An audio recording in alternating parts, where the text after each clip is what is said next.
ఓం శ్రీ మహాగణాధిపతియే నమః. హేరంబస్కందపూర్వజాయై నమః.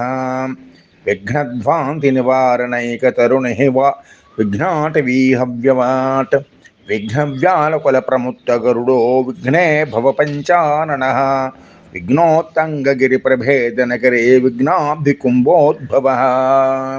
శ్రీ గణేశాయ నమః. శ్రీమన్మహాదేవాయ నమః. ఆద్యంతమంగళమజాత సమానభావమార్యం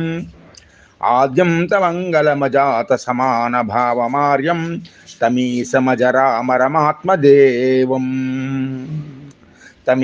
అజరామర ఆత్మదేవం పంచాననం ప్రబల పంచవినోదశీలం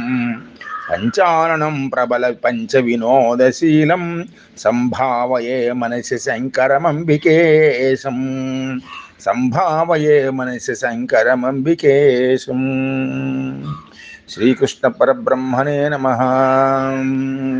వసుదేవసుతం దేవం కంసచానూరమర్దనం దేవకీ పరమానందం కృష్ణం వందే జగద్గురుం. శ్రీ సరస్వత్యై నమః. శ్రీ గురుభ్యో నమః. శ్రీ శివమహాపురాణము విద్యేశ్వర సంహిత ప్రథమాధ్యాయం ముని ప్రశ్న వర్ణనము. ఇందులో మనం నిన్నటి రోజుకి కలియుగ అనే యొక్క లక్షణములు చెబుతూ మునీశ్వరులందరూ కూడా తాము ప్రయాగ తీర్థంలో తాము చేస్తూ ఉన్నటువంటి సత్రాయాగాన్ని చూడడానికి వచ్చినటువంటి సూత మహామునితో చెప్తున్నారు. కలియుగంలో చతుర్వర్ణముల వారు కూడా తమ తమ గతులు చెప్పి ఏ విధంగా ప్రవర్తిస్తారో చెప్తున్నారు. మూఢులై స్వధర్మమును వీడి క్రూరమైన మనస్సును కలిగి ఉంటారు, సర్వదా అహంకారంతో ఉంటారు. ఈ విధముగా నాలుగుల వర్ణముల వారు కూడా సధర్మమును వీడి ఉంటారు. ఓ సూతమహాముని, నువ్వు వచ్చేటప్పుడల్లా కూడా మాకు ఒక శ్రేయస్సును కలిగేటువంటి విషయాన్ని చెప్తూ ఉంటావు. కాబట్టి అటువంటి విషయాన్ని ఇప్పుడు కూడా చక్కగా చెప్పవయ్యా అని చెప్పేసి వాళ్ళు అడుగుతున్నారు. శ్రేయస్సు అంటే ఒకటి మోక్షము, దాని తర్వాత అదే వాక్యాన్ని మనం కొంచెం తగ్గించి అంత ప్రయోజనాన్ని అంటే మోక్షాన్ని ప్రయోజనాన్ని తగ్గించి వాడితే ఇహంలో పరమానంద వైభవ స్థితిలో ఐశ్వర్యములతో, సంపదలతో, వృద్ధితో, గౌరవ మర్యాదలతో, యశస్వితో ఉండేటువంటి విధంగా చేసేటువంటి లక్షణం. అటువంటి శ్రేయస్సునిస్తాయి నీ మాటలు. కాబట్టి అవి మాకు తెలియచేయమని అడుగుతూ ఉండగా ఈ విధంగా కలియుగ లక్షణాలని చెప్పారు. అంతవరకు నిన్నటి రోజున 29వ శ్లోకం వరకు మనం చెప్పుకున్నాం. పైగా వాళ్ళు ఈ విధంగా అంటున్నారు. స్త్రియశ్చ ప్రాయసో భ్రష్టా భర్తృవజ్ఞానకారికాః స్వసురద్రోహ కారుణ్యో నిర్భయా మలినాసనాః. అప్పుడు ఇంకా స్త్రీల గురించి చెప్తున్నారు. లక్షణాలు అలా ఉంటాయి, ఇలా ఉన్నాయి కలియుగంలో, ఈ విధంగా రాబోతోంది కదా మరి అని. స్త్రీలలో అధికులు పతితలు అవుదురు. చాలా ఆలోచించవలసిన విషయం. ఎంత గొప్పగా చెప్పేశారో. ఇప్పుడు ఇదివరకు ఎక్కడో ఉండేటువంటిది ఇక్కడ మొత్తం ఇంటింటికి వీధికి వ్యాపించేసింది ఇది. ఈ పతితత్వం ఎందువల్ల వచ్చింది? నిజం చెప్పాలంటే అభ్యాసం కూసి విద్య. చిన్నప్పటి నుంచి ఉన్నటువంటి వాతావరణంలో అసలు ఆ పాతివ్రత్యానికి కానీ పవిత్రత కానీ చోటు లేకుండా పోవడం వల్ల వచ్చింది. చదువుకుంటుండేటువంటి వాతావరణంలో కానీ, ఇళ్లలో మసలే వాతావరణం కానీ, సమాజంలో మసలేటువంటి వాతావరణం కానీ, వాటి వల్ల ఆ విధంగా తయారయ్యారు. స్త్రీలలో అధికులు పతితులగుదురు. పైగా భర్తను అవమానం చేసేది. ఎరా ఒరే అని పిలవడం సినిమాల్లో చూపిస్తున్నారు. నిజ జీవితంలో కూడా అనేక మంది అలాగే పిలుచుకుంటున్నారు. ఏరా ఒరే అని పిలుస్తారు మగవాళ్ళని. ఏమే ఒసేవని పిలుస్తాడు. ఒసేవని పిలవడం అలవాటు ఉంది. కానీ వాడు ఒసేవని పిలవడంలో పూర్వకాలంలో అయితే ఓ శివ అని, అంటే శివుడు యొక్క భార్య అయినటువంటి పార్వతీదేవితో సమానం భార్య. తాను శివుడుగాను ఆమెను ఆ విధంగా భావించి అంత ఉన్నతమైన స్థితిలో ఉండేటువంటి స్థితి అది. కానీ ఇప్పుడు అలా కాదు.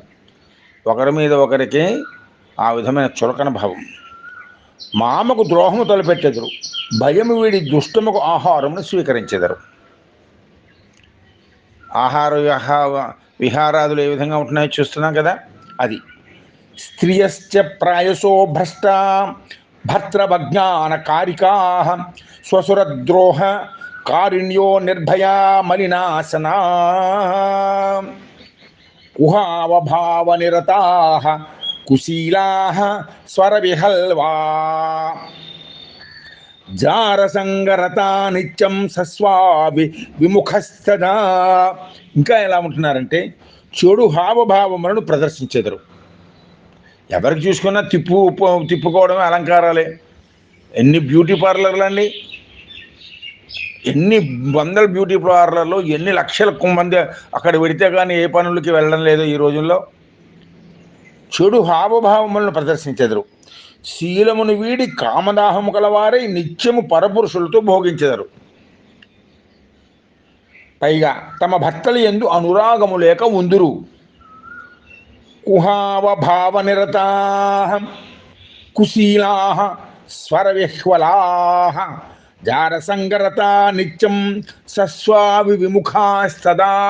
సస్వామి అంటే భర్త, స అంటే తన యొక్క, స్వామి అంటే భర్త. తనయా మాతృపిత్రోస్య భక్తిహీనా దురాశయా అవిద్యా పాఠక నిత్యం రోగగ్రసిత దేహకా. కొడుకులు తల్లిదండ్రుల యందు భక్తి లేని వారై దుష్టబుద్ధి కలిగి చెడు చదువులు చదివెదరు. వారి దేహములు సర్వదా రోగములతో నిండి ఉండును. మాతృదేవో భవ, పితృదేవో భవ, ఆచార్య దేవో భవ, అతిథి దేవో భవ, యాన్యనవద్యాని కర్మాని తాని సేవితవ్యాని నో ఇతరాని అని తైత్రేయం చెప్తోంది. అది చెప్తూ ఉంటే ఇక్కడ జరుగుతూ ఉండేది ఏమిటయ్యా కలికాలంలో అంటే, తల్లిదండ్రుల యందు భక్తి లేనివారు. సామాన్యులంటే నిజం చెప్తాను, చదువుకోని వాళ్ళలోనే మా అమ్మ ఎక్కడికి వెళ్తుంది, మా నాన్న ఎక్కడికి వెళ్తాడండి, కొద్దిగా చదువులు చదువుకుని చిన్న చిన్న వ్యాపారాలు, చిన్న చిన్న వ్యవసాయాలు చేసుకునే వాళ్ళకే భక్తి ఎక్కువ. ఒక మహానుభావుడు, ఒక పెద్ద ఎగ్జిక్యూటివ్ ఆఫీసరు బ్యాంకులో, తన ఉన్న ఊర్లోనే తన తల్లిదండ్రులను హాస్టల్లో పెట్టేశాడు, వృద్ధాశ్రమంలో. తర్వాత తనకు బొంబాయి వంటి పెద్ద హెడ్ ఆఫీస్కి ట్రాన్స్ఫర్ అయిపోయిన తర్వాత అదే ఊరు అంటే విశాఖపట్నం వచ్చి తన పని చూసుకుని తల్లిదండ్రులను చూడకుండా వెళ్ళిపోయేవాడు. అంతకంటే నిర్దయం ఉందా? కొడుకుల పరిస్థితులు ఈ విధంగా ఉంటాయి. కొడుకులు తల్లిదండ్రుల యందు భక్తి లేని వారై దుష్టబుద్ధి కలిగి చెడు చదువులు చదివెదరు. ఆ చదువులో ఆత్మస్పర్శ, మనోస్పర్శ అనేటువంటి భావాలు లేవు. అయ్యో, కనీసం జంతువులకు కూడా తమ తల్లిదండ్రులు అంటే ప్రేమ ఉంటుంది. అటువంటిది ఇంత మర్చిపోయేటువంటి విధంగా తయారవుతారు కొడుకులు. వారి దేహములు సర్వదా రోగములతో నిండి ఉండరు. ఆ శరీరాల్లో ఎందుకంటే కష్టపడి పని చేయరు. ప్రతి దానికి దేని మీద ఒక దాని మీద ఆధారపడతారే కానీ సొంతంగా చేసుకోలేరు. 2 అడుగులు వేయాలంటే మోటార్ సైకిల్ అయినా తీయాలి, కారు అయినా తీయాలి. నడిచేవాడే లేడు. సైకిల్ వచ్చాకే నడక తగ్గిపోయిందని ఏడ్చేవారు మా వాళ్ళు. మోటార్ సైకిళ్ళు, మా కార్లు, ఇప్పుడు కార్లు వచ్చాక మరీని. కాబట్టి వారి దేహములు సర్వదా రోగములతో, దేహాన్ని మనం ఎంత పదును పడుతూ ఉంటే అంటే ఎంత దేహంతో అన్ని పనులు మనంతటా మనమే చేసుకుంటూ ఉంటేనే అది ఆరోగ్యంగా ఉంటుంది. పొద్దున్నే తెల్లవారుజామునే లేవాలి, 6 గంటలకు ముందర లేవాలి, కనీసం 5-6 మధ్యలో లేవాలి. 5కు ముందర లేచినవాడు చాలా మంచివాళ్ళు. అప్పటి నుంచి ప్రతి పని తాను స్నానాదులు చేసిన తర్వాత దైవీభావం, దైవభక్తి చేసిన తర్వాత, వ్యాయామం చేసిన తర్వాత నిత్య కార్యక్రమాలన్నీ తానే చేసుకుంటూ ఉండగలగాలి. వాళ్ళు ఆరోగ్యంగా ఉంటారు. కాబట్టి ఈ విధంగా ఉంటారండి. తనయా మాతృపిత్రోశ్చ భక్తిహీనా దురాశయా అవిద్యా పాఠకా నిత్యం రోగగ్రహిత దేహకా ఏతేషాం నష్టబుద్ధీనాం స్వధర్మ త్యాగశీలినాం పరలోకే అపిహ లోకే కథం సూతగతిర్భవేత్. ఓ సూత మహాముని, మీరు వచ్చారు కదా, వినాశము చెందిన బుద్ధి కలిగి స్వధర్మము వీడే స్వభావము గల వీరికి ఈ లోకములో మరియు పరలోకంలో ఏమి గతి పట్టును? మరి ఇలాంటి వాళ్ళందరూ ఏమైపోతారు? వీళ్ళు ఎక్కడికి పెడతారు? ఏ విధంగా ఉంటారు? మనిషి అనేటువంటి వాడు ఆ ఒక్కరోజు ఆ 100 సంవత్సరాలు ఉన్నవాడు కాదు, ఇదివరకు ఉన్నవాడు, ముందు కూడా ఉండేటువంటి వాడు. అందుచేత అటువంటి వాడికి కొన్ని గతులు ఉంటాయి. అందుకనే సద్గతి ప్రాప్తి రస్తు అంటాం మనం. ఎవరైనా ఇహంలో శరీరం చాలిస్తే సద్గతులు కలుగుగాక. సద్గతులు ఎప్పుడు కలుగుతాయి? సత్ప్రవర్తన ఉన్నప్పుడు, సత్కార్యములు చేసినప్పుడు కలుగుతాయి. కాబట్టి ఇలాంటి వాళ్ళకి ఏం కలుగుతుంది? సూత మహాముని, ఏతేషాం నష్టబుద్ధీనాం స్వధర్మత్యాగశీలినాం పరలోకే ఇహలోకే కథం సూతగతిర్భవేత్. వీడికి ఎటువంటి గతి పట్టును? మాకు ఓ సూతమహాముని, ఇది చింతాకులం చిత్తం జాయతే సతతం హీన పరోపకార సదృశో నాస్తి ధర్మోపర ఖలు. మాకు ఈ విషయమై మనసులో చింత నిత్యము కలుగుతున్నది. పరోపకారముతో సమమైన మహాధర్మము లేదు కదా. ఓ సూతమహాముని, మాకు ఇదే బాధ. ఇంత అధర్మపరులై, అసత్యపరులై, ధర్మ మార్గమునందు కాకుండా అధర్మ మార్గంలో వెడుతూ, కూడని పనులు చేస్తూ, దుష్టులై, దురాచార సంపన్నులై, తమ ధర్మమును విడిచిపెట్టి ఉండేటువంటి వీళ్ళందరికీ ఎటువంటి గతులు పడతాయి? ఇది చింతాకులం చిత్తం జాయతే సతతం హి పరోపకార సదృశో నాస్తి ధర్మోపరః ఖలు. కాబట్టి ఈ విధంగా ఉన్నటువంటి వాళ్ళకి ఎలాగ? మాకు ఈ విషయమై మనసులో నిత్యము కూడా చాలా బాధ, చింత కలుగుతూ ఉన్నది. పరోపకారముతో సమమైన మహాధర్మం లేదు కదా. అన్నిటికంటే గొప్ప ధర్మం ఏమిటండి? పరోపకారాయ పుణ్యం. కాబట్టి పాపాయ పరపీడనం, అది గుర్తుపెట్టుకోవాలి. మొట్టమొదట పాపం ఎప్పుడు కలుగుతుందంటే, ఒరే మహాపాపం రా, తప్పురా, పాపం రా అంటూ ఉంటాం. అలాగే పుణ్యం. అలాగే నాన్న, కొంచెం చాలు, ఆ కుక్కకి దాహంగా ఉంది, దానికి నీళ్లు తాగడానికి అక్కడ నీళ్ళు డబ్బాతో నీళ్లు పెట్టావు, కొంచెం పుణ్యం చేసుకున్నవాడే పరోపకారం. పక్షులకు నీళ్లు పెట్టావు, ముసలివాళ్ళకి ఏదో చేస్తున్నావు. నీకు వచ్చిన సంపాదనలో నువ్వు రక్షించుకోవాలి, కొంత అవతల వాళ్ళకి పెట్టడానికి ప్రయత్నం చేస్తున్నావు, పెద్దలను గౌరవిస్తున్నావు. ఇవన్నీ ఇతరుల కోసం నీవు చేసేటువంటి మంగళకరమైన పుణ్యపు కార్యములు. కాబట్టి ఇది చింతాకులం చిత్తం జాయతే సతతం హీనః పరోపకార సదృశో నాస్తి ధర్మోపరః ఖలు లఘూపాయేన ఏనైషాం భవేత్ సద్యోఘనాశనం సర్వసిద్ధాంత విత్తం హి కృపయా తద్వదాధునా. కాబట్టి ఓ మహాముని, రోమహర్షణ మహాముని, సూత మహాముని, వీరికి శీఘ్రముగా పాపములు తొలగిపోయే తేలిక ఉపాయమేమి? పాపం ఇలాంటి వాళ్ళందరూ కూడా పాపములు పోగొట్టుకుని సన్మార్గంలోకి, దురాచార సంపన్నులు సదాచార సంపన్నులు అయ్యేటువంటి విధంగా వీరందరూ కూడా ప్రేమ, కరుణ, దయ, జాలితో ఉండి తమ యొక్క కర్తవ్యములను నిర్వర్తించుకుంటూ ఉండేటువంటి విధముగా ఏమైనా ఉపాయం ఏది? నీవు సిద్ధాంతములు అన్నింటినీ ఎరిగిన వాడవు, సర్వసిద్ధాంత విత్తం హి కృపయా. నీకు సిద్ధాంతముల విషయములు తెలుసును, అన్నీ తెలుసు నీకు ప్రపంచంలో. కావున దయతో ఇప్పుడే ఆ ఉపాయమును చెప్పుము. ఆ ఉపాయాన్ని ఇప్పుడే చెప్పవయ్యా. కృపయా తద్వదాధునా. ఆ సిద్ధాంతాన్ని, ఆ పద్ధతిని ఇప్పుడే తెలియచేయమని చెప్పేసి ఆ యొక్క ప్రయాగ తీర్థంలో ఉన్నటువంటి సత్రాయాగం చేస్తున్న జితేంద్రియులైన సత్యవ్రతులైనటువంటి ఆ మహామునులు అక్కడికి వచ్చినటువంటి ఆ యొక్క మహానుభావుడైన రోమహర్షణ మహర్షిని అడుగుతున్నారు. ఆయనే సూత మహాముని. అలా అడగగా ఇది శ్రీశైవే మహాపురాణే విద్యేశ్వర సంహితాయాం ముని ప్రశ్న వర్ణన నామ ప్రథమోధ్యాయ. ఇప్పుడు ఇంతవరకు మనం తెలుసుకున్నటువంటి ఈ యొక్క ప్రథమ అధ్యాయం, దీనిలో విద్యేశ్వర సంహితలో ప్రథమాధ్యాయంలో మునివర్ణనము, ముని ప్రశ్న వర్ణనము, వాళ్ళు ప్రశ్నించారు, ఆ ప్రశ్నలకు మనం క్షుణ్ణంగా తెలుసుకున్నాం అనేటువంటిది పూర్తయింది 36 శ్లోకములతోటి. పవిత్రముగా అంతఃకరణము గల ఆ మునులు ఈ యొక్క పలుకులు విని సూత మహామునుడు మనసులో శంకర భగవానుని స్మరించి ఆ మునులతో ఇట్లనెను. ఈ విధంగా వాళ్ళు అడిగారు, అడిగితే ఆ మహాముని అయినటువంటి రోమహర్షణుడు మనసులో శంకర భగవాను స్మరించుకొని ఇలా అంటున్నాడు. శ్రీ శివమహాపురాణంలోని విద్యేశ్వర సంహిత యందు ముని ప్రశ్న వర్ణన మనం మొదటి అధ్యాయము ముగిసింది. మనం ఇప్పుడు ఈ యొక్క విద్యేశ్వర సంహితలో ఉన్నటువంటి 25వ అధ్యాయం వరకు ఉన్నాయి. ఇందులో మనం 2వ అధ్యాయంలో ప్రవేశించాం. అధ ద్వితీయోధ్యాయ శివపురాణ పరిచయము. ఇక్కడ శివపురాణాన్ని పరిచయం అవుతుంది. మనం చూడండి, కేదారం వెళదామని అనుకుంటాం. ఎన్ని నెలల ముందు నుంచి ఆయుత్తం అవుతూ ఉంటాం.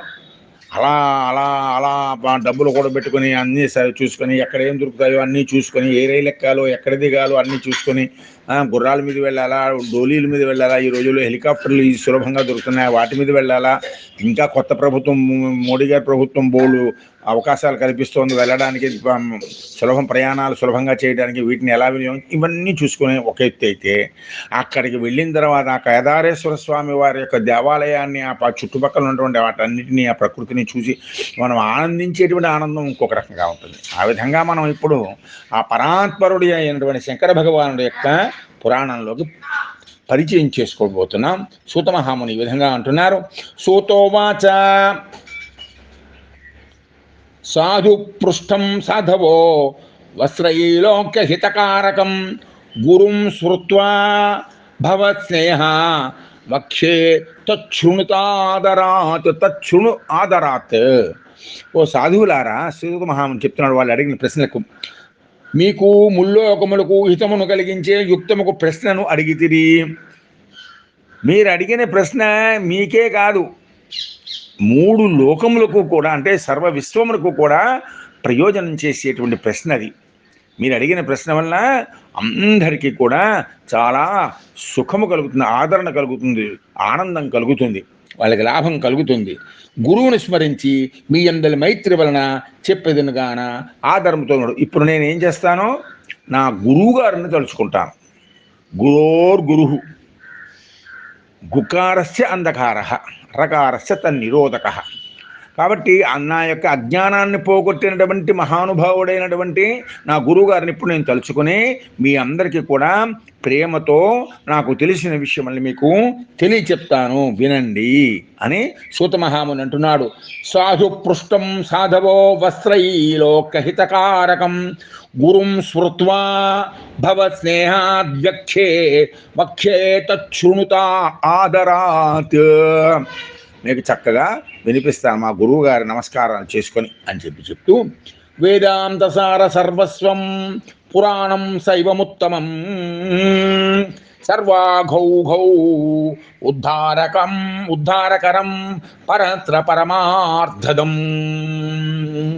శివపురాణమునందు ఉపనిషత్సారమంతయు గలదు. ఇది ఉత్తమమైన పురాణం. సర్వ పాపరాశుల నుండి మానవులను ఉద్ధరించి దేహ త్యాగానంతరము పరమ పురుషార్థముకు మోక్షమునిచ్చును. ఓ నైమిసారణ్యమా, ఓ ప్రయాగతీర్థమునందు సత్రాయాగం చేస్తున్న మహామునులారా, ఒక్క విషయం తెలుసుకోండి. శివుని యొక్క పురాణం ఉన్నదే, అది ఉపనిషత్ సారం. ఉపనిషత్తులు వేదాంగములు కాబట్టి వేదముల యొక్క సారం, కథల్లో జరిగేవన్నీ ఎన్నో ఉంటాయి, అవన్నీ పెడితే వాటి యొక్క సారమునంతా పిండి తయారు చేసినటువంటివి ఉపనిషత్తులు. అటువంటి ఉపనిషత్తులు సర్వజ్ఞానమయమైనటువంటివి. వాటి సారం అంతా కూడా ఈ శివపురాణంలో ఉందండి. ఇది ఉత్తమమైన పురాణము, సర్వపాపరాశుల నుండి మానవులను ఉద్ధరించును. అది సర్వఘౌఘాధారకం, అఘములు అంటే పాపములు, అఘములన్నిటి నుంచి కూడా రక్షించేటువంటిది. కాబట్టి దీనిని సర్వపాపములను మానవులను ఉద్ధరించింది. దేహ త్యాగానంతరము పరమ పురుషార్థముకు మోక్షమృతును. పరమ పురుషార్థము చతుర్విధ పురుషార్థములు ఏమిటి? ధర్మ అర్థ కామ మోక్షములు. ధర్మంగా ఉండాలి, అర్థాన్ని సంపాదించాలి, కామాన్ని తీర్చుకోవాలి, మోక్షాన్ని పొందాలి. ఇది అంటే అర్థము కామము రెండింటికే ఇప్పుడు కలియుగంలో ఎక్కువ ప్రాబల్యం ఉంది. వాటిని అనుసరిస్తున్నారు, ధర్మాన్ని వదిలేశారు. వాళ్ళకి మోక్షం అక్కర్లేదు. ఇక్కడ ఉండగానే పుట్టినప్పుడు బట్ట కట్టలేదు, పోయేటప్పుడు బట్ట లేదు, మధ్యలో బట్ట ఎందుకని అడుగుతున్నారు. ఏ విధంగా ఉంటుంది. కాబట్టి అలా కాకుండా పరమ పురుషార్థమైనటువంటి మోక్షాన్ని ఇస్తుంది ఈ యొక్క పురాణం. మోక్షమును ఇచ్చును. వేదాంతసార సర్వస్వం పురాణం శైవముత్తమం సర్వాఘౌఘద్ధారకం పరత్ర పరమార్థం కలికల్మష విధ్వంసి యస్మిన్ శివయసః పరం కలికల్మష విధ్వంసి యస్మిన్ శివయసః పరం విజృంభతే సదా విప్రాచతుర్వర్గ ఫలప్రదం విజృంభతే సదా విప్రాశ్చతుర్వర్గ ఫలప్రదం చతుర్వర్గ ఫలప్రదం. కాబట్టి ఈ పురాణం ఏమిటో తెలుసా? శివపురాణమునందు ఉపనిషత్సారమంతయు కలదు. ఇది ఉత్తమమైన పురాణం. సర్వపాపరాశుల నుండి మానవును ఉద్ధరించి దేహత్యాగ అనంతరము పరమ పురుషార్థముకు మోక్షమును ఇచ్చును. కలికల్మష విధ్వంసి యస్మిన్ శివయసః పరం విజృంభతే సదా విప్రా చతుర్వర్గ ఫలం ప్రదం. బ్రాహ్మణికే కాదు, చతుర్వర్గముల వాళ్ళకి కూడా అన్ని పనులు చేసేటువంటి వారికి కూడా అది పని. ఈ పనుల ప్రకారమే విభజన జరిగింది. ఏదో మనుష్యుల్లో విచక్షణ పెట్టాలని కాదు. అది మనుష్యుల్లో ఉండే దౌర్భాగ్యం. ఆ దౌర్భాగ్యం ఎప్పుడూ ఏ స్థితిలోనూ ఉంది. కమ్యూనిస్టుల్లోనూ వచ్చి చచ్చిన వరకు అయిపోయారు, నాశనం అయిపోయారు ఆ యొక్క విచక్షణ. అలాగే ఇప్పుడు ఈ వ్యవస్థలో ఏదా పెద్ద ఆఫీసులు కింద వాళ్ళతో ఏమైనా మాట్లాడతారా? వాళ్ళు ఇళ్ళకి వస్తారా? వాళ్ళకి చేస్తారా? అది చేయడం లేదనే కదా అన్ని జాతుల మీద ఒకళ్ళ మీద ఒకళ్ళ కోపాలు నొక్కేశారని జరుగుతున్నది ఇదే. అసలు అట్టి విధంగానే లోకంలో వారు చేయవలసిన పనులకి వారికి నిర్ధారించి వారికి ధర్మములను ఏర్పాటు చేశారు. కాబట్టి ఓ విప్రులారా, దీని యందు కలిదోషముల వినాశం చేసేటువంటిది ఈ యొక్క శివపురాణంలో. కలిదోషముల పైన మీరు చెప్పారు కదా, 29 పద్యాల వరకు మీరు చెప్పారు. వన్నీ పోగొట్టేటువంటిది, ధర్మార్థ కామ మోక్షములనే 4 పురుషార్థములు ఇచ్చినట్టుది. 4 పురుషార్థములు ఉండాలండి. ఎందుకంటే లోకంలో అందరూ సన్యాసులే పుట్టిన తర్వాత మాకేదేంతో సంబంధం లేదని గాలినే పీల్చుకుంటూ బతికి అలా లుప్తమైపోలేరు. మానవుడు పుడతాడు, ఆనందంగా ఉంటాడు, సుఖాన్ని అనుభవించాలని కోరుకుంటాడు. కానీ ఆ సుఖములను ఇతరులకు ఏ విధమైన అపకారము లేకుండా అనుభవించాలి. అదే ధర్మ మార్గం. దానికోసం ధర్మ మార్గంలోనే ధనాన్ని సంపాదించాలి. పీడించి రాపాడించి డబ్బును సంపాదించకూడదు, ధర్మంగా సంపాదించాలి. అప్పుడు నీవు మోక్షాన్ని పొందుతావు. కాబట్టి కలిదోషములు వినాశం చేస్తుంది అది. పైగా ధర్మార్థ కామ మోక్షములనే 4 పురుషార్థములను ఇచ్చినటువంటిది. సర్వోత్కృష్టమైన శివుని కీర్తి అంతటా విజృంభించి ఉండును. ఈ పురాణంలో మనకేమిటి తెలుస్తుందంటే పరమాత్ముడు యొక్క సర్వవ్యాపకత మనకి తెలుస్తుంది. కలికల్మష విధ్వంసి, ఈ మాటల్లోనే మనకు అర్థమైపోతుంది. యస్మిన్ శివయసః పరం, పరమాత్ముడు యొక్క సర్వలక్షణములు సర్వవ్యాపకత ఏ విధంగా ఉన్నాయో మనకు తెలుస్తుంది.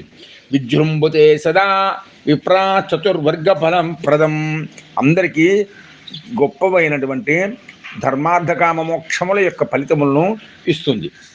పైగా సస్యాధ్యయన మాత్రేణ పురాణస్వదిజోత్తమా సర్వోత్తమస్య శైవస్య తే యస్యాంతి సుసద్గతిం. ఓ బ్రాహ్మణోత్తములారా, ఈ పురాణమును అధ్యయనము చేసినంత మాత్రమున మానవులు సర్వశ్రేష్ఠుడైనటువంటి శివభక్తులు పొందే ఉత్తమ గతిని పొందగలడు. కాబట్టి ఓ సత్రాయాగము నిర్వహిస్తున్నటువంటి మహామునులారా, ఈ యొక్క శివపురాణాన్ని అనేటువంటి దాన్ని ఎవరైతే తెలుసుకుంటారో వారు పరమభక్తుడైనటువంటి శివభక్తులు పొందేటువంటి స్థితిని పొందుతారయ్యా. తస్యాధ్యయన మాత్రేణ పురాణస్య ద్విజోత్తమా సర్వోత్తమస్య శైవస్య తే యాస్యంతి సుసద్గతిం. తావద్విజృంభతే పాపం బ్రహ్మత్యా పురస్సరం యావచ్చివ పురాణం హీనోదో దేశ్యతి జగత్యహో. ఓ మహామునులారా, శివపురాణములో లోకములో ప్రచారమును పొందకుండా ఉండే వరకు మాత్రమే బ్రహ్మహత్యాది పాపములు ప్రబలి ఉండును. ఎంత ఆశ్చర్యము! ఎప్పుడు ఎంతవరకు ఉంటాయంటే బ్రహ్మహత్యాది పాపములు శివపురాణం గురించి తెలుసుకోకపోవడం వల్ల. ఒకసారి తెలిసిందంటే ఇంకెవరు కూడా ఆ పాపాలను చెయ్యరు అని అర్థం.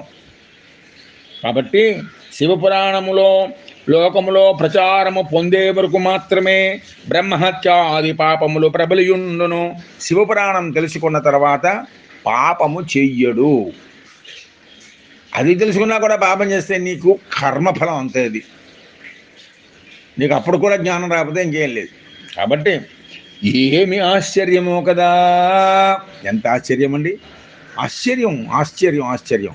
ఇలా ముట్టుకుంటే అలా అన్నీ వచ్చేస్తుంటే ఆశ్చర్యంగా ఉండదు. శివపురాణాన్ని తెలుసుకున్నంత మాత్రాన ఏమవుతుంది? ఏమవుదు? బాహ్యాభ్యంతర శుచి, కల్మషము లేనివాడు అవుతావు నువ్వు. పాపరహితుడు, పాపము చేసేటువంటి వాడు కావు. పాపములన్నీ చేయకుండా ఉంటావు. ఎటువంటి పాపపు ఆలోచన ఉండదు, పాప పుచ్చేత ఉండదు. తావద్విజృంభతే పాపం బ్రహ్మహత్యా పురస్సరం యావత్ శివపురాణం హీనో దేశ్యతి జగత్యహో తావత్ కిల మహోత్పాతాః సంచరిష్యంతి నిర్భయాః యావత్ శివపురాణం హి నో దేశతి జగత్యహో. ఇంకా పరమాత్ముడైనటువంటి ఆ శివుడి గురించి వినండి మీరు. ఓ మహామునులారా, శివపురాణము లోకప్రియము కానంత వరకు మాత్రమే ఘోర విపత్తులు నిరాటంకముగా సంభవించును. శివపురాణాన్ని అది ప్రాచుర్యం పొందిన తర్వాత ఇంకా ఘోరమైన విపత్తులు ఉండవు. ఎందుచేత అది తన్నిరోధక, నీలో ఉన్నటువంటి పాపపు దురాచారపు అలవాట్లన్నింటినీ నిరోధిస్తుంది అందరి చేత కూడా. అందుచేత శివపురాణము లోకప్రియము కానంత వరకు మాత్రమే ఘోర విపత్తులు నిరాటంకముగా సంభవించును. తావత్ కిల మహోత్పాతా తావత్ అఖిలాని తావత్ అఖిల మహోత్పాతా సంచరిష్యంతి నిర్భయాః యావత్ శివపురాణం హి నో దేశతి జగత్యహో తావత్ సర్వాణి శాస్త్రాన్ని వివదంతి పరస్పరం యావత్ శివపురాణం హి నో దేశ్యతి జగత్యహో. శివపురాణము జనాదరణ పొందనంత వరకు మాత్రమే శాస్త్రములను ఒకదానితో ఒకటి పోటీ పడుచుండును. అనేక పురాణములు ఉన్నాయి, ఇవన్నీ ఒకదానితో ఒకటి పోటీ పడి ఇది గొప్పదా అది గొప్పదా, అందులో గొప్ప ధర్మం చెప్పారా ఇందులో గొప్ప ధర్మం చెప్పారా అని చెప్పేసేటువంటి అనేక సందేహాలు, వాటి గురించి సభలు, వాటి గురించి తీర్మానాలు, ఇలాంటివన్నీ ఏవేవో ఉంటూ ఉంటాయి. లేకపోతే కొట్టుకుంటూ ఉంటారు మాది గొప్ప మీది గొప్ప అని. కానీ శివపురాణం ఒకసారి ప్రాచుర్యం పొందినంటే ఆ యొక్క వాదములన్నీ ఆగిపోతాయి. కాబట్టి అందరికీ ఇక్కడ మంచి సమాధానం దొరుకుతుంది. అందరూ కూడా దీంతో తృప్తి పొందుతారయ్యా. తామత్ సర్వాణి శాస్త్రాన్ని వివదంతి పరస్పరం యావత్ శివపురాణం హీనో దేశ్యతి జగత్యహో. ఆశ్చర్యం కదా. చూడండి, శివపురాణం లోకప్రియము కానంత వరకు మాత్రమే ఘోర విపత్తులు నిరాటంకముగా సంభవించును. తామత్ సర్వాణి శాస్త్రాన్ని వివదంతి పరస్పరం యావత్ శివపురాణం హీనో దేశ్యతి జగత్యహో. శివపురాణము జనాదరణ పొందనంత వరకు మాత్రమే శాస్త్రములను ఒకదానితో ఒకటి పోటీ పడుచుండును. తావత్ స్వరూపం దుర్బోధం శివస్య మహతామపి యావత్ శివపురాణం హీనో దేశతి జగత్యహో. అంతవరకు మాత్రమే శివుని తత్వం మహాత్ముడికి కూడా తెలియరాకుండా ఉండును. ఒక్కసారి తెలుసుకోవడం మొదలు పెడతారో అన్ని యొక్క దుర్భావములు, దురుద్దేశములు, దుర్చేష్టలు అన్నీ కూడా నశించిపోతాయి అని చెప్తూ 9వ శ్లోకంలో, అంటే శివమహాపురాణంలోని శివపురాణ పరిచయంలో మనకు 9వ శ్లోకం. తావద్యమభటాః క్రూరాః సంచరిష్యంతి నిర్భయాః యావత్ శివపురాణం హీనో దేశ్యతి జగత్యహో. శివపురాణము లోకములో తన మహిమను చూపే వరకు మాత్రమే లోకములో క్రూరులు, యమభటులు నిర్భయముగా సంచరించెదరు. శివపురాణం నలుగురికి వ్యాప్తి చెందే వరకు మాత్రమే ఈ క్రూరమైనటువంటి వాళ్ళు, పైగా యమభటులు ఎందుకు? వీళ్ళు పట్టుకుపోవడానికి, చచ్చిపోయిన వాళ్ళని పట్టుకుని నరకంలో పట్టేయడానికి వీళ్ళు తిరుగుతూ ఉంటారు. ఒకసారి తిరిగిందా అందరూ పుణ్యాత్ములు అయిపోతారు. యమభట్లు పని ఏమి ఉండదు. కాబట్టి తామద్యమభటాః క్రూరాః సంచరిష్యంతి నిర్భయాః యావత్ శివపురాణం హి నో దేశ్యతి జగత్యహో తావత్ సర్వపురాణాని ప్రకర్జంతి మహీతలే తావత్ సర్వపురాణాని ప్రకర్జంతి మహీతలే యావచ్చవ పురాణం హి నో దేశతి జగత్యహో. ఇతర పురాణములన్నీ గర్జించుచూ ఉండును. సరే, వేరే పురాణంలో ఉండేటువంటి విషయాల గురించి వాళ్ళు గర్జిస్తూ ఉంటారు, అవి చెప్తూ ఉంటారు. అవేమో ఒకదాంతో ఒకటి పోటీ పడుతూ ఉంటాయి. ఇందులో ఉండదు అందులో ఉండదు, అందులో ఉండదు ఇందులో ఉండదు, ఇందులో అన్నీ ఉంటాయి. తామత్ సర్వాణి తీర్థాని వివదంచ మహీతలే యావచ్చవ పురాణం హినో దేశ్యతి జగత్యహో. పుణ్యతీర్థములన్నయు పరస్పరము తగువులాడును. పుణ్యతీర్థములన్నయు పరస్పరము తగువులాడును. తావత్ సర్వాణి తీర్థాని వివదంత మహీతలే యావచ్చవ పురాణం హినో దేశ్యతి జగత్యహో. శివపురాణం వచ్చే వరకు కూడా ఈ యొక్క తీర్థములలో కూడా అనేక రకములైనటువంటి వివాదములు కలుగుతూ ఉంటాయి. తావత్ సర్వాణి మంత్రాన్ని వివదంత మహీతలే యావచ్చవ పురాణం హినో దేశ్యతి మహీతలే. ఓ మహామునులారా, మంత్రములన్నీ ఒకదానితో మరొకటి పోటీ పడును. శివమంత్రం వచ్చాక ఇంకా పోటీ లేదు. ఎందుకంటే సర్వశ్రేష్టమైనది అందరూ దానంతరం వాళ్ళే తెలుసుకుంటారు. కాబట్టి మంత్రములన్నీ ఒకదానితో ఒకటి పోటీ పడును. తావత్ సర్వాణి మంత్రాన్ని వివదంతి మహీతలే యావచ్చవ పురాణం హీనో దేశ్యతి మహీతలే అని చెప్తూ, తావత్ సర్వాణి క్షేత్రాన్ని వివదంతి మహీతలే యావచ్చవ పురాణం హీనో దేశ్యతి మహీతలే. ఓ పుణ్యమూర్తులైనటువంటి మహాములారా, పుణ్యక్షేత్రములను పరస్పరము స్పర్ధను కలిగి ఉండును. శివపురాణం వచ్చేవరకే, ఆ తర్వాత స్పర్ధ అంతా పోతుంది. పుణ్యక్షేత్రంలో కూడా తామత్ సర్వాణి పీఠాని వివదంతి మహీతలే యావచ్చవ పురాణం హినో దోష్యతి మహీతలే. తావత్ సర్వాణి దానాని వివదంత మహీతలే యావచ్చవ పురాణం హినో దోష్యతి మహీతలే. తావత్ సర్వే చ తే దేవా వివదంతి మహీతలే యావచ్చవ పురాణం హినో దేశ్యతి మహీతలే. తావత్ సర్వే చ సిద్ధాంతా వివదంతి మహీతలే యావచ్చవ పురాణం హినో దేశ్యతి మహీతలే. శివపురాణం యొక్క మహిమ లోకంలో ప్రకటము కానంత వరకు మాత్రమే సర్వపీఠములు, సర్వదానములు, సర్వదేవతలు మరియు సర్వ సిద్ధాంతములు ఒకదానితో మరి ఒకటి గొప్పతనము కొరకై తగులాడుచూండును అని ఇక్కడ పరమాత్మ యొక్క మహాముని అయినటువంటి రోమహర్షణ మనుడు మహాముని అంటే సూత మహాముని ఆ యొక్క ప్రయాగ తీర్థంలో సత్రాయాగం చేస్తున్న మహాములతో చెప్తున్నాడు.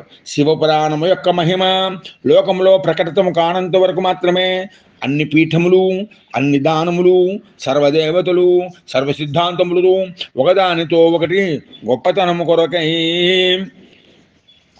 తగువలాడుతూ ఉంటాయ్యా. అస్య శైవ పురాణస్య కీర్తన శ్రవణాత్ ద్విజా ఫలం వక్తుం న శక్నోమి కార్తస్న్యేన ముని సత్తమాః. ఓ ద్విజులారా, ఈ శివపురాణము చెప్పుట వలన వినుట వలన లభించే ఫలమును నేను పూర్తిగా చెప్పజాలను. ఏమనుకుంటున్నారు? నేను చెప్పలేను. నేను ఆ ఫలితం ఎంత గొప్పగా వస్తుందో ఎవరు మీరు వింటున్నారు కాబట్టి మీకు వచ్చే ఫలితం కానీ, నేను చెప్తున్నాను నాకు వచ్చేటువంటి ఫలితం కానీ ఇంత అంత అని చెప్పడానికి నాకు శక్తి లేదని రోమహర్షణ మహాముని చెప్తున్నాడు. ఆయన సర్వపురాణవేత్త ఆయన. అస్య శైవ పురాణస్య కీర్తన శ్రవణాత్ ద్విజాః ఫలం వక్తుం న శక్నోమి కార్తస్న్యేన మునిసత్తమాః. తథాపి తస్య మహాత్మ్యం వక్ష్యే కించిత్తువో అనఘాః. చిత్తమాధాయ శృణుత వ్యాసేనోక్తం పురా మమ. ఓ మునిశ్రేష్ఠులారా, అయినప్పటికీ కూడా నేను దాని మాహత్యమును కొంతవరకు చెప్తాను. ఓ పుణ్యాత్ములారా, మీరు మనస్సును లగ్నము చేసి వినుడు. దీనిని పూర్వము నాకు వ్యాస మహర్షి చెప్పి ఉన్నారు. అయినా కానీ ఓ మహామునులారా, నేను నాకు తెలిసినంత వరకు నేను మీ అందరికీ ఈ విషయములన్నీ కూడా చెప్పడానికి ప్రయత్నం చేస్తాను. మీరు కూడా మనస్సు అటు ఇటు వెళ్ళనివ్వకుండా నేను చెప్పేటువంటి విషయం మహాపురాణం శివపురాణం మీద లగ్నం చేసి వినండి. ఇది నాకు పూర్వము వ్యాస మహాముని చెప్పారు. అని చెప్తూ ఆ యొక్క మహాముని ఇంకా ఈ విధంగా ఉంటున్నాడు. ఏతచ్చివ పురాణం హి శ్లోకార్థమేవ చ పఠేద్ భక్తి సంయుక్త స పాపాన్ముచ్యతే క్షణాత్. ఓ మునులారా, ఈ శివపురాణంలోని ఒక శ్లోకమును గాని దానిలో సగభాగమును గాని ఎవరైతే భక్తితో పఠించునో అట్టి వ్యక్తి క్షణములో పాపము నుండి విముక్తుండగును. అసలు చదవాలి అనేటువంటి సంకల్పం, వినాలి అనేటువంటి సంకల్పమే భక్తిలో పడేస్తుంది మనిషిని. ఎందుకు చదవాలనుకుంటాడు? సినిమాకి ఎందుకు పెడదాం అనుకుంటాం? వెళ్ళాలి అని అనిపించి పెడతాం, వెళ్ళి శ్రద్ధగా చూస్తాం, అన్ని సీన్లు జ్ఞాపకం ఉంటాయి. సూర్యకాంతం ఇలా అంటే మేము ఇంకా పాత సినిమా వాళ్ళలోగా ఉన్నాం కాబట్టి సూర్యకాంతం ఇలా చేసేది, ఎస్వి రంగారావు ఇంకా బాగా చేశాడు అని ఇలా మాట్లాడుకుంటాం. కాబట్టి అలాంటిది ఇది వినడం వాళ్ళు శ్రద్ధగా వినాలని వస్తారు, చెప్పేవాడు శ్రద్ధగా చెప్పాలని ప్రయత్నం చేస్తాడు. కాబట్టి దాని వలననే ఎంతో పుణ్యం వస్తుంది. ఒక శ్లోకం కానీ ఒక అర్ధ శ్లోకం కానీ పఠిస్తే భక్తితోటి వాడు పాపం నుండి విముక్తుడవుతాడమ్మా. ఏతచ్చివ పురాణం హి హ్యః ప్రత్యహమతం నృతః. ఏతచ్చివ పురాణం హి హ్యః ప్రత్యహమతం నృతః. యథాశక్తి పఠేద్భక్త్యా సజీవన్ముక్త ఉచ్యతే.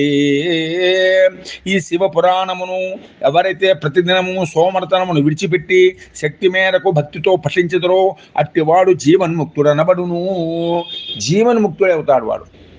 జీవన్ముక్తుడంటే శరీరంగా తాను అన్ని పనులు చేసుకుంటూ దేని యందు కూడా బంధములు లేకుండా ఉండేటివి వాడై పారలౌకిక ఆనందమును అనుభవించేటువంటి వాడు, పరోపకార బుద్ధి కలిగి ఉండేటువంటి వాడు జీవన్ముక్తుడవుతాడు. పరోపకారమేనండి జీవితం యొక్క లక్ష్యం, అదే గుర్తించుకోవాలి మనం ఎప్పుడు కూడా. పాప విముక్తుడు అగును, అట్టివాడు జీవన్ముక్తుడు అనబడును. ఏతచ్చివ పురాణం హి ప్రత్యహమతం ధృతః ప్రత్యహమతం ఇంద్రితః యథాశక్తి పఠేద్భక్త్యా స జీవన్ముక్త ఉచ్యతే. జీవన్ముక్తుడు అని వాడిని పిలుస్తారు. ఏతచ్చివ పురాణం హి యో భక్త్యార్చయతే సదా. ఏతచ్చివ పురాణం హి యో భక్త్యార్చయతే సదా దినే దినే అశ్వమేధస్య ఫలం ప్రాప్నోత్య సంశయం. ప్రాప్నోత్యన సంశయం. కాబట్టి ఈ శివపురాణమును ఎవరైతే ప్రతిదినము భక్తితో పూజించునో వానికి అశ్వమేధయాగము చేసిన ఫలము లభించినలో సందేహం లేదు. భక్తితో పూజించాలి. ఎప్పుడు భక్తితో పూజిస్తావు? దాని ఎందుకు పరమనమ్మకం కలిగినప్పుడే కదా. భగవద్గీత చదవకపోయినా మా మందిరంలో పెట్టుకుని పువ్వు పెడుతూ ఉంటారు కొంతమంది. పురాణంలో రామాయణం, భారతం, భాగవతం, పురాణ, శివపురాణం ఇలాంటివి పెడుతూ ఉంటారు. వాటి మీద భక్తి అనేటువంటిది అంతరాంతరాల్లో నీకు ఉన్నది కాబట్టి పెడుతూ ఉంటావు. సరే, నువ్వు అవి చేయకుండా ఉండవచ్చు, చదవకుండా ఉండవచ్చు, వినకుండా కూడా ఉంటారు కొంతమంది, పుస్తకాలు మాత్రం పూజిస్తారు. అయినా ఎప్పటికో అప్పుడు వాడు దాని వెంట పెడతాడు, ఆ వాసన వాడిని తీసుకుని పెడుతుంది అలాగా. కాబట్టి అందులో శివపురాణము భక్తితో పూజించుతారో అశ్వమేధయాగము చేసిన ఫలము లభించినట్లో సందేహం లేదండి. ఏతచ్చివ పురాణం యో భక్త్యార్చయతే సదా దినే దినే స్వస్వమేధస్య ఫలం ప్రాప్నోత్య సంశయం న సంశయం. ఏతచ్చివ పురాణం యసాధారణ పదేచ్ఛయా అన్యతః శృణుయాత్సో అపి మత్తో ముచ్యేత పాతకాత్. శివపురాణమును ఎవరైతే లౌకికముగా పదవును కోరి ఇతరుల నుండి వినునో అట్లా పదవీకాంక్ష గల వ్యక్తి కూడా పాపము నుండి విముక్తుండగును. ఒకవేళ ఏదో కారణములు, పదవి అంటే ఇక్కడ కారణములు ఏదో ఒకటి ఫలితం కోరి చేసి చదివేటువంటి వాళ్ళకు కూడా ముక్తి వస్తుంది. ఎందుచేతంటే నాకు ఈ కోరిక నెరవేరే వరకు, ఆ కోరిక నెరవేరిన తర్వాత కూడా ఆ చదివినటువంటి ప్రభావం వాడి మీద ఉండి ఆ విధంగా ధర్మబద్ధంగా ప్రవర్తిస్తాడు. కనుక ఇది గుర్తుంచుకోండి, ఎప్పుడు కూడా మనం చేస్తేనే ఆ ఫలితం వస్తుంది. ఇవాళ నేను చదివేశాను, దాని ఫలితంగా నాకు ఈ పరీక్ష పాస్ అయిపోయాం, తర్వాత ఆ పురాణం నువ్వు చదివినటువంటి ఫలితం నీ చేత మంచి పనులు చేస్తుంది రాబోయేటువంటి రోజుల్లో. అందుచేత అప్పుడు నువ్వు ముక్తుడవుతావు. అంతేచేత చదివేశాను కాబట్టి నేను ముక్తుడైపోతానని అనుకోకండి. మనం చెయ్యాలి, మనం చేస్తేనే లబ్ధి పొందుతాం. కర్మ విభాగ యోగ. ఇంకా ఏతచ్చివ పురాణం యో నమస్కుర్యాదూరతః సర్వదేవార్చన ఫలం స ప్రాప్నోతి న సంశయ. అద్భుతం. చూసుకోండి, ఒక్క మాట ఓ మహామునులారా, ఎవరైతే శివపురాణము దగ్గరికి వచ్చి నమస్కరించునో వానికి దేవతలందరినీ పూజించిన ఫలము లభించినో సందేహం లేదు. ఒక్క సత్యనారాయణమూర్తిని మనం అక్కడ పెడితే మహాగణాధిపతితో సహా సమస్త దేవతానేకములు, అలాగే అష్టదిక్పాలకులు, లోకపాలకులు అందరూ కూడా వాళ్ళు సకుటుంబంగా వచ్చి అక్కడ ఉంటారు. అదేవిధంగా పరాత్పరుడైనటువంటి ఈ భగవంతుడి ఒక్క నమస్కారం, ఈ శివపురాణానికి నమస్కారం చేసినైతే దేవతలందరినీ పూజించిన ఫలం. దేవతలంటే సమస్త శక్తులు, ఇవన్నీ కూడా ఆ శక్తుల గురించి మనం తెలుస్తుంది, ఆ ఫలితం లభిస్తుంది. ఏతచ్చవ పురాణం వై లిఖిత్వా పుస్తకం స్వయం యో దద్యాచ్చవ భక్తే అభ్యస్తస్య పుణ్యఫలం శృణు. ఏతచ్చవ పురాణం వై లిఖిత్వా పుస్తకం స్వయం యో దద్యాచ్చవ భక్తే అభ్యస్తస్య పుణ్యఫలం శృణు. ఈ శివపురాణమును ఎవరైతే స్వయముగా వ్రాసి శివభక్తులకు ఇచ్చినో అట్టివాని పుణ్యఫలమును వినవయ్యా. ఓ మహాములారా వినండి, ఎవరైతే స్వయంగా ఈ పుస్తకాన్ని రాస్తారని ఇప్పుడు కాలంలో 24,000 శ్లోకములు రాయాలి. బాగా ఇలా మహానుభావులు ప్రింట్ చేసి ఇచ్చారు ఈ పుస్తకాలను. అలా ప్రింట్ చేసి ఇస్తే చాలు. అలా ప్రింట్ చేసి ఇచ్చిన వాళ్ళకి వాడికి ఎలాంటి ఫలితం వస్తుందో నేను ఇప్పుడు చెప్తున్నాను, విను. అధీతేషు చ శాస్త్రేషు వేదేషు వ్యాకృతేషు చ అధీతేషు చ శాస్త్రేషు వేదేషు వ్యాకృతేషు చ యత్ఫలం దుర్లభం లోకే తత్ఫలం తస్య సంభవేత్. యత్ఫలం దుర్లభం లోకే తత్ఫలం తస్య సంభవేత్. అధీతేషు చ శాస్త్రేషు వేదేషు వ్యాకృతేషు చ యత్ఫలం దుర్లభం లోకే తత్ఫలం తస్య సంభవేత్. శాస్త్రములను వేదములను అధ్యయనము చేసి ప్రవచనము చేయుట వలన ఇహలోక దుర్లభమైన ఎట్టి ఫలము లభించునో వానికి అట్టి ఫలము లభించును. ఎవరికి? ఎవరైతే ఈ పుస్తకాలను వ్రాసి పంచిపెట్టాడో, అంటే ప్రింటింగ్ చేయించి పంచిపెట్టినా సరే. నాకు అసలు ఈ వేదవ్యాసుల ప్రణీతమైన పుస్తకం దొరికి దీని గురించి నేను ఎంక్వైరీ చేసుకోవడానికే నాకు చాలా కాలం పట్టింది. అటువంటిది మహానుభావులు ప్రకాశకులు దీన్ని ఇచ్చారు కాబట్టి ఈరోజు నేను చదవగలుగుతున్నాను. ఆ బ్రహ్మశ్రీ వేదమూర్తులైనటువంటి తత్వవిధానంద స్వామి వారు దాన్ని తెలుగులోకి రాశారు కాబట్టి చదువుకోగలుగుతున్నాను నేను. అది నేనేం చదవగలను? కాబట్టి అట్టి పుణ్యబలం వాళ్ళకి లభిస్తుంది. ప్రవచనము చేయటం వలన ఇహలోక దుర్లభమైన ఎట్టి ఫలము లభించను వాడికి అట్టి ఫలము లభిస్తుంది. ఆ విధంగా దాన్ని వ్రాసి పంచిపెట్టిన వాడికి. పైగా ఏతచ్చవ పురాణం హి చతుర్దశ్యాముపోషితః శివభక్తి సభాయాం యో వ్యాకరోతి స ఉత్తమః. ఏతచ్చవ పురాణం హి చతుర్దశ్యాముపోషితః శివభక్తి సభాయాం యో వ్యాకరోతి స ఉత్తమః. ఎవరైతే చతుర్దశి నాడు ఉపవాసము చేసి శివభక్తుల సభలో ఈ శివపురాణమును ప్రవచనము చేయునో అట్టి ఉత్తముండు. చతుర్దశి నాడు ఉపవాసం ఉండాలి, ఈ పురాణాన్ని వినిపించాలి. అట్టి వాడికి ఎటువంటి గతి లభిస్తుందో తెలుసా? ఏతచ్చివ పురాణం చతుర్దశ్యాముపోషితః. చతుర్దశి నాడు ఉపవాసం ఉండి శివభక్తి సభాయాం యో వ్యాకరోతి స ఉత్తమః. ప్రత్యక్షరం తు గాయత్రీ పురశ్చర్యా ఫలం లభేత్. వినండి, ప్రత్యక్షరం తు గాయత్రీ పురశ్చర్యా ఫలం లభేత్. ఇహ భుక్త్వా అఖిలాన్ కామా అంతే నిర్వాణతాం వ్రజేత్. అప్పుడు ఏమవుతుందో తెలుసా? పలికే అంటే చతుర్దశి నాడు ఈ పురాణమును వినిపించినది వాడికి ప్రతి అక్షరమునకు గాయత్రీ మంత్ర పురశ్చరణ యొక్క ఫలము పొందును. అంటే శివపురాణంలో నీవు చెప్పేటువంటి ఆ శ్లోకములలోంచి వచ్చేటువంటి శబ్దములన్నీ కూడా ఒక్కొక్క అక్షరము ఒక్కొక్క గాయత్రి మంత్రం చెప్పినట్టుగా నీకు ఫలము వస్తుంది. మరియు ఈ లోకములో ఉన్న కామనలు అన్నిటినీ అనుభవించి దేహపాతము తర్వాత మోక్షమును పొందును. అట్టివాడు ఇహములో సుఖములను పొంది పరమున మోక్షమును పొందును. ప్రత్యక్షరం తు గాయత్రీ పురశ్చర్యా ఫలం లభేత్. ఇహ భుక్త్వా అఖిలాన్ కామా అంతే నిర్వాణతాం వ్రజేత్. ఉషోషితశ్చతుర్దశ్యాం రాత్రౌ జాగరణాన్వితః యః పఠేత్ శృణుయాద్వాపి తస్య పుణ్యం వదామ్యహం. ఇంకా చెప్తున్నాడు, మోక్షమును ఎవరైతే చతుర్దశి నాడు అమావాస్య ఉపవాసం ఉండి, చతుర్దశి నాడు ఉపవాసం ఉండి రాత్రి జాగరణం చేసి దీనిని చదువునో లేదా వినునో అట్టి వానికి లభించు పుణ్యమును వివరించదను. ఎవరైతే చతుర్దశి నాడు ఉపవాసం ఉండి జాగరణ చేసి ఈ యొక్క మహాపురాణాన్ని చదివారో వాళ్ళకి వచ్చే ఫలాన్ని నీకు ఇప్పుడు నేను చెప్తున్నానయ్యా.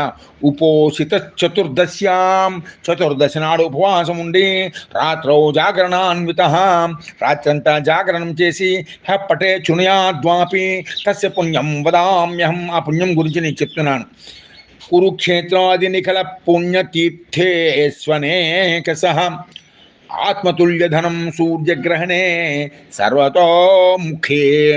కురుక్షేత్రాది నిఖిల పుణ్యతీర్థేష్వనేకసః ఆత్మతుల్యధనం సూర్యగ్రహణే సర్వతోముఖే.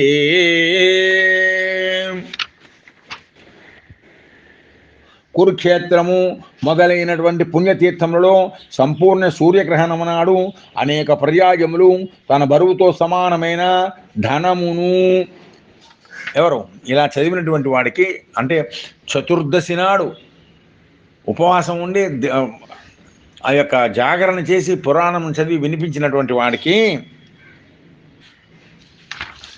వచ్చేటువంటి ఫలితంలో ఇది కూడా ఉందన్నమాట. కురుక్షేత్రమైనటువంటి మహాపుణ్యతీర్థంలో సూర్యగ్రహణం నాడు స్నానం అనేక పర్యాయములు, సూర్యుని గ్రహణం నాడు అనేక పర్యాయములు తన బరువుతో సమానమైన ధనాన్ని ఇచ్చినటువంటి ఫలితం కలుగుతుంది. విప్రోభ్యో వ్యాసముఖ్యేభ్యో దత్వా యత్ఫలమశ్నుతే తత్ఫలం సంభవేత్ తస్య తత్సత్యం సత్యం న సంశయః. ఇదిగో మహామునులారా చెప్తున్నాను వినండి. అటువంటి వాడికి కురుక్షేత్రంలో పదే స్నానం చేసి తన బరువుతో సమానమైనటువంటి ధనమును వ్యాసుడు మొదలైన బ్రాహ్మణులకు ఇచ్చినచో ఏ ఫలము లభించునో ఆ ఫలము ఇతనికి లభించును.